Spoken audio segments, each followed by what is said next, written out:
आज हम class 9th का chapter the fundamental unit of life cell के बारे में पढ़ेंगे।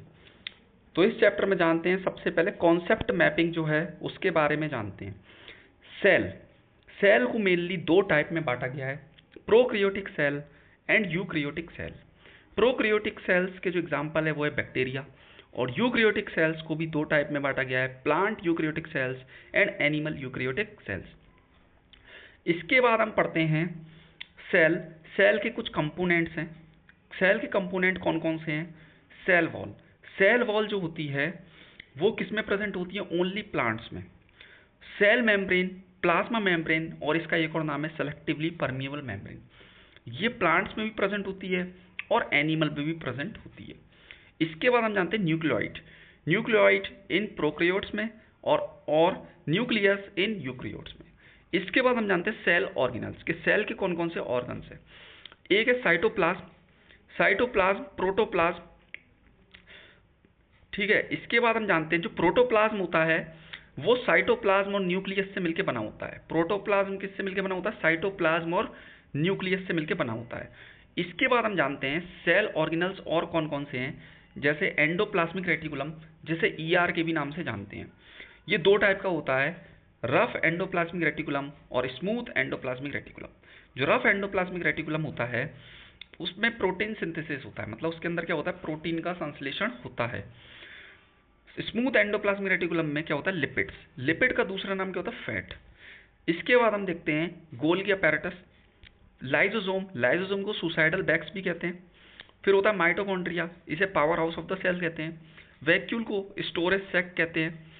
इसके बाद हम देखते हैं प्लास्टिड टोटल तीन टाइप का होता है, क्रोमोप्लास्ट, ल्यूकोप्लास्ट और क्लोरोप्लास्ट। इसके बाद हमारा जो लास्ट आता है सेंट्रॉयल किस में प्रेजेंट होता है? ओनली इन एनिमल सेल में प्रेजेंट होता है। इसके बाद हम टाइप्स ऑफ ऑर्गेनिजम्स को देखेंगे। टाइप्स ऑफ ऑर्गेनिज्म दो टाइप के होते हैं, यूनिसेलुलर एंड मल्टीसेलुलर। यूनिसेलुलर में वन सेल होता है, यानी कि सिंगल सेल ऑर्गेनिज्म होता है, जैसे अमीबा, पैरामीशियम, बैक्टीरिया।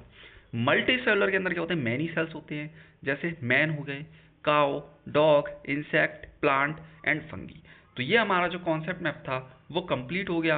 अब हम अपने नेक्स्ट टॉपिक जिसका नाम है सेल के बारे में स्टडी करेंगे। तो a cell is the basic structural and functional unit of life form. मतलब ये बता रहा है जो सेल है वो एक बेसिक स्ट्रक्चर है एंड फंक्शनल ये यूनिट ऑफ लाइफ, मतलब किसी भी लाइफ के लिए ये क्या स्ट्रक्चरल है एक तरीके से, और फंक्शनल यूनिट ऑफ लाइफ है। मतलब जो भी लिविंग ऑर्गेनिज्म है वो सब किससे मिलके बने हुए हैं? सब के सब सेल से मिलके बने हुए हैं। और हमारे हर बॉडी पार्ट में क्या होते हैं? सेल होते हैं, जो अपने अलग अलग फंक्शन के लिए जाने जाते हैं। अब ये बता रहा है all living forms are composed of microscopic unit called cell. ये बता रहा है जो माइक्रोस्कोपिक यूनिट है उसे किस नाम से जानते हैं? उसे सेल के नाम से जानते हैं, क्योंकि ये साइज में बहुत ही छोटे होते हैं, तो इसलिए इसे माइक्रोस्कोप की हेल्प से ही देखा जा सकता है। इसके बाद जो थर्ड पॉइंट है हमारा, study of structure and composition of cell is called cytology. मतलब सेल के बारे में स्टडी करना ही और उसके कंपोजिशन के बारे में स्टडी करना ही साइटोलॉजी कहलाता है। Cell was first discover and observe by Robert Hooke. Cell को सबसे पहले किसने ऑब्जर्व करा था और किसने इसकी डिस्कवरी करी थी? रॉबर्ट हुक ने। कब करी थी? 1665 में। और किसके ऊपर करी थी? Dead slice of cork. कब करी थी? 1665 में। इसके बाद हम अपने नेक्स्ट पॉइंट पर आते हैं, फर्स्ट लिविंग सेल के ऊपर जो डिस्कवरी करी थी वो करी थी A.V. ल्यूवेनहॉक। कब करी थी? 1674 में। A.V. ल्यूवेनहॉक यानी कि एंटोनियो वॉन ल्यूवेनहॉक ने 1674 में करी थी। इसके बाद हम नेक्स्ट पॉइंट पर आते हैं, प्रोटोप्लाज्म जो एग्रीगेट होता है वो कई सारे केमिकल से मिलकर बना होता है, जैसे वाटर हो गया, आयंस हो गया, सॉल्ट हो गया, अदर ऑर्गेनिक मॉलिक्यूल्स हो गए, protein, carbohydrate, fat, nucleic acid, vitamin etc. present in cytoplasm along with the cell organelles and nucleus constituent a cell। इसके कहने का मतलब ये है कि जो साइटोप्लाज्म है और न्यूक्लियस है इसके कॉन्स्टिट्यूएंट से ही मिलके बना होता है क्या? प्रोटोप्लाज्म।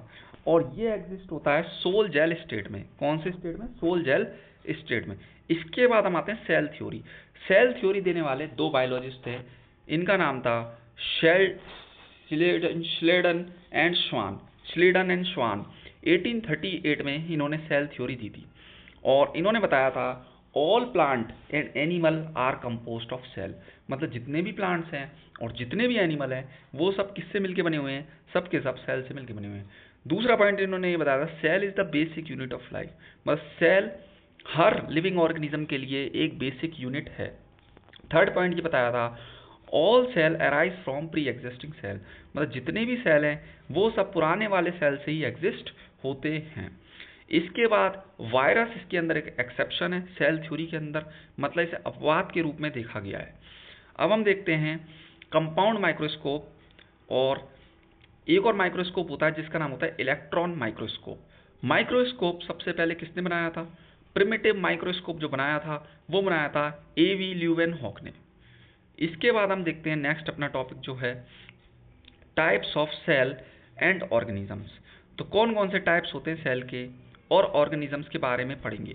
तो सेल के मेनली दो टाइप्स होते हैं, एक होता है प्रोक्रियोटिक और एक होता है यूक्रियोटिक। प्रोक्रियोटिक के अंदर आता है बैक्टीरिया और आता है तुम्हारा blue green algae. Blue green algae को साइनोबैक्टीरिया भी कहा जाता है। इसके अलावा ये प्रोक्रियोटिक तो होते ही हैं, साथ में ये यूनिसेलुलर भी होते हैं। तो यूनिसेलुलर कौन कौन से प्रोक्रियोटिक है, बैक्टीरिया और ब्लू ग्रीन एल्गी प्रोक्रियोटिक हैं और यूनिसेलुलर भी है, ठीक है। और यूक्रियोटिक में कौन है, यूक्रियोटिक में पैरामीशियम है, अमीबा है, इसके अलावा ऑस्ट्रिच है, पाइन ट्री है। और ऑस्ट्रिच और पाइन ट्री जो हैं वो मल्टीसेलुलर भी हैं और यूक्रियोटिक भी हैं, लेकिन जो पैरामीशियम और अमीबा हैं वो यूक्रियोटिक तो हैं लेकिन साथ में वो यूनिसेलुलर भी हैं। इसके बाद हम नेक्स्ट पढ़ेंगे तो दो टाइप के सेल्स हैं, एक का नाम है प्रोक्रियोटिक सेल और एक का नाम है यूक्रियोटिक सेल। इनके बीच में जो डिफरेंस है उसको जानेंगे।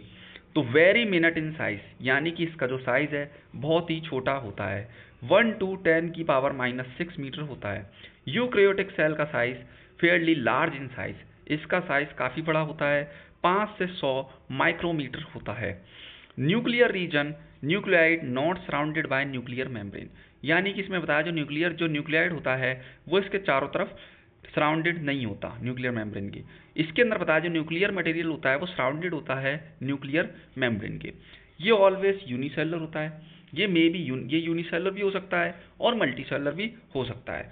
इसके अंदर सिंगल क्रोमोसोम प्रेजेंट होते हैं और इसके अंदर मोर देन 1 क्रोमोसोम्स प्रेजेंट होते हैं, एक से ज़्यादा। न्यूक्लियोलस एब्सेंट, इसमें न्यूक्लियोलस एब्सेंट होता है, इसमें न्यूक्लियोलस प्रेजेंट होता है।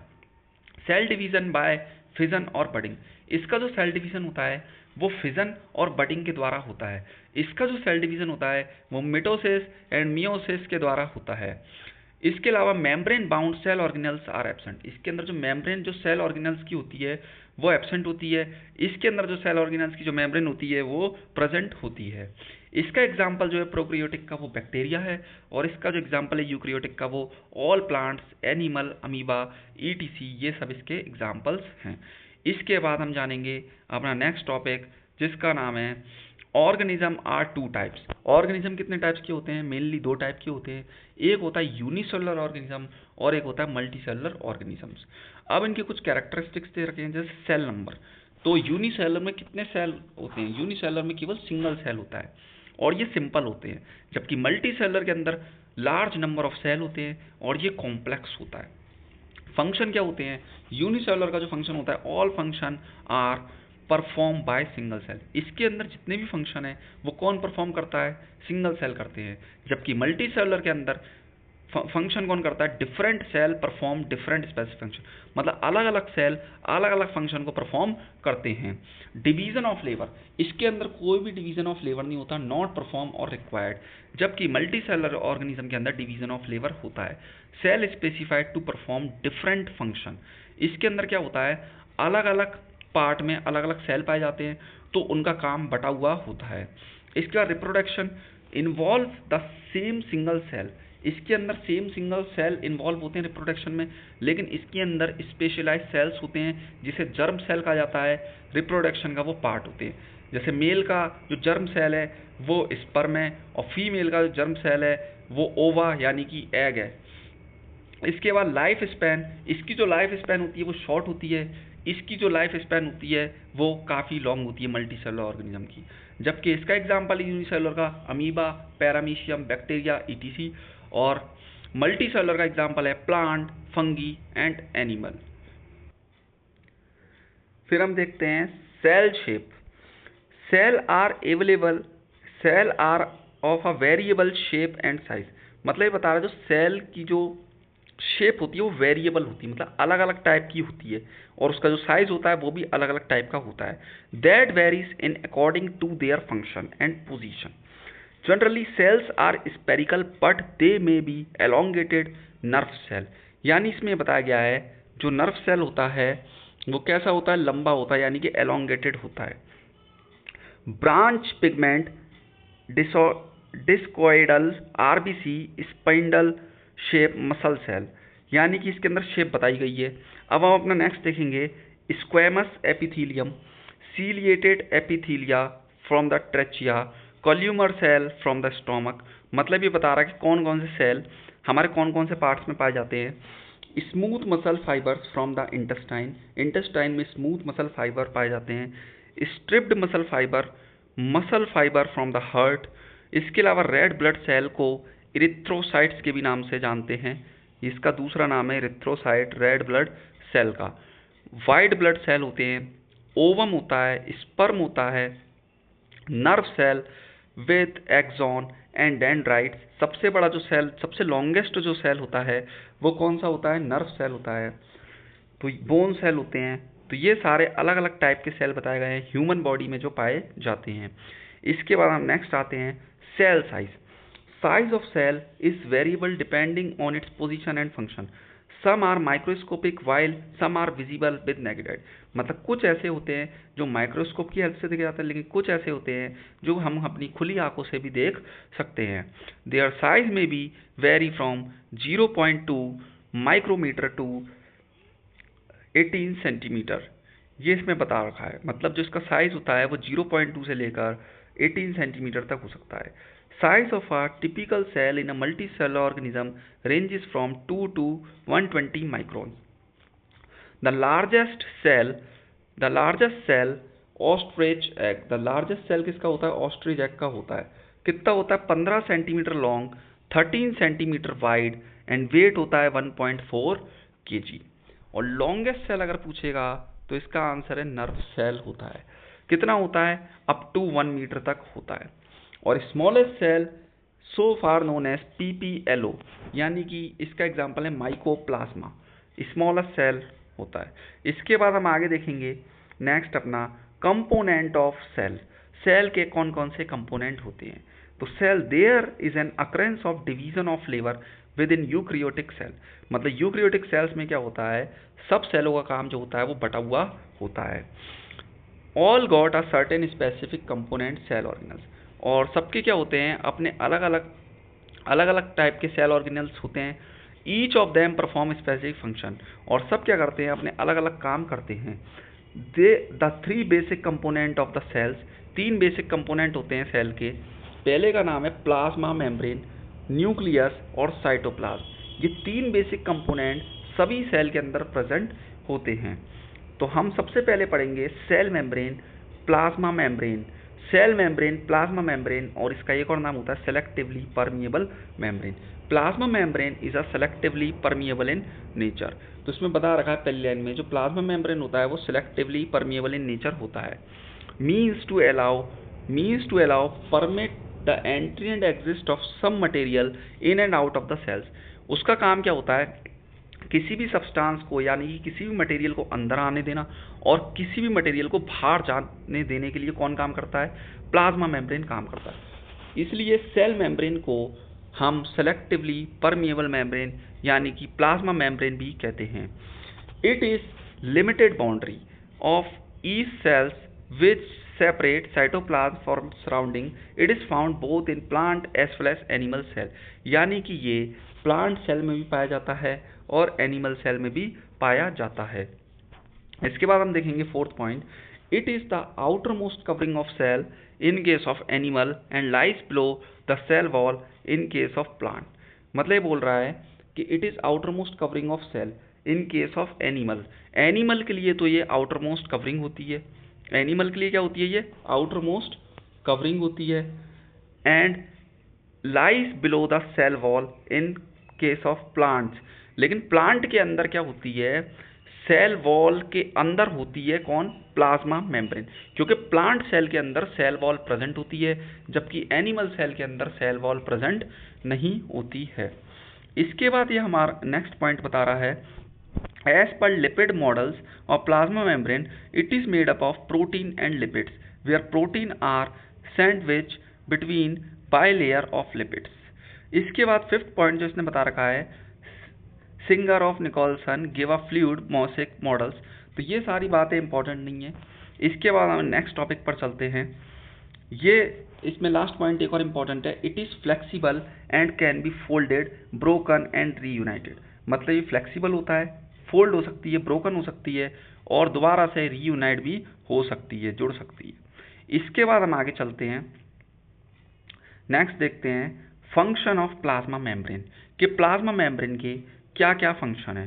तो प्लाज्मा मेम्ब्रेन की मेनली दो फंक्शन बताए गए हैं, it regulate the movement of molecule inside and outside of the cell.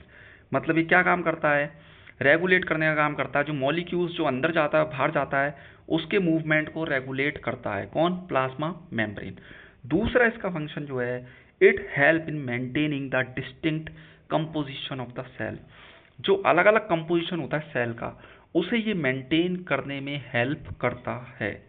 इसके बाद हम देखेंगे transportation of molecule across the plasma membrane, किस तरीके से जो मॉलिक्यूल्स होते हैं वो ट्रांसपोर्ट होते हैं प्लाज्मा मेम्ब्रेन के अंदर।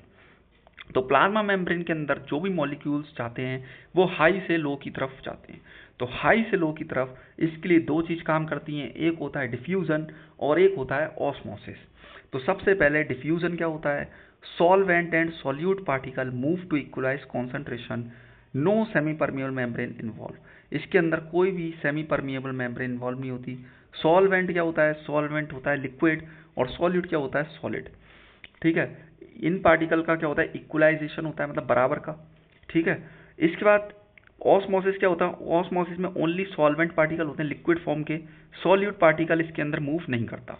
The movement is through semi permeable membrane, जिसका मूवमेंट होता है वो किसके थ्रू होता है, सेमी परमिएबल मेम्ब्रेन के थ्रू होता है। तो equalise the concentration of two solution in, तो इसमें बराबर का इक्वलाइजेशन होता है दोनों में।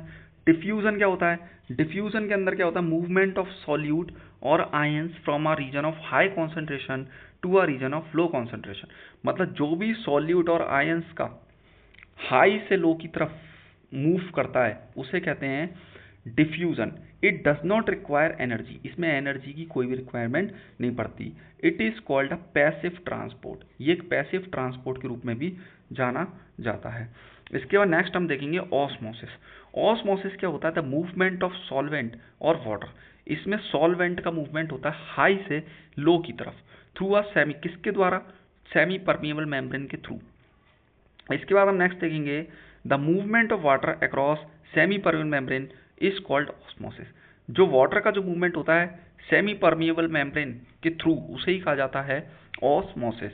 अब osmosis can also called as a diffusion of solvent, osmosis को डिफ्यूजन ऑफ सॉल्वेंट भी कह सकते हैं। अब ऑस्मोसिस दो टाइप का होता है, एक होता है एंडो ऑस्मोसिस, एंडो ऑस्मोसिस, और एक होता है एक्सो ऑस्मोसिस। एंडो क्या होता है, जब movement of solvent into the cell, मतलब जब एंडो का मतलब जो अंदर मूवमेंट होता है तो उसे कहते हैं एंडो ऑस्मोसिस, और जब मूवमेंट बाहर की तरफ होता है outside, the movement of solvent outside the cell is called exo osmosis. इसके बाद नेक्स्ट हम आते हैं टाइप्स ऑफ सॉल्यूशन। सॉल्यूशन के कितने टाइप्स होते हैं मेनली, तो सॉल्यूशन के मेनली इसके अंदर बताए गए हैं तीन टाइप। हाइपरटोनिक सॉल्यूशन, क्या बताया गया, hypertonic solution, isotonic solution, hypotonic solution. ठीक है, अब इसके अंदर हमें बताया गया है एक होता है एक्सो ऑस्मोसिस, एक होता है एंडो ऑस्मोसिस।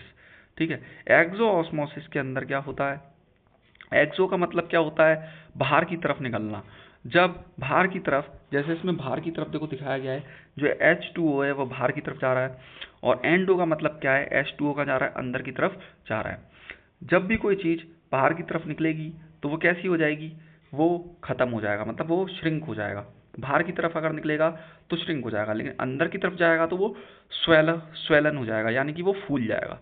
ठीक है, तो ये हमें इसके अंदर बता रखा है। इसके बाद हम देखेंगे आइसोटोनिक सॉल्यूशन क्या होता है, इसके बारे में जानेंगे।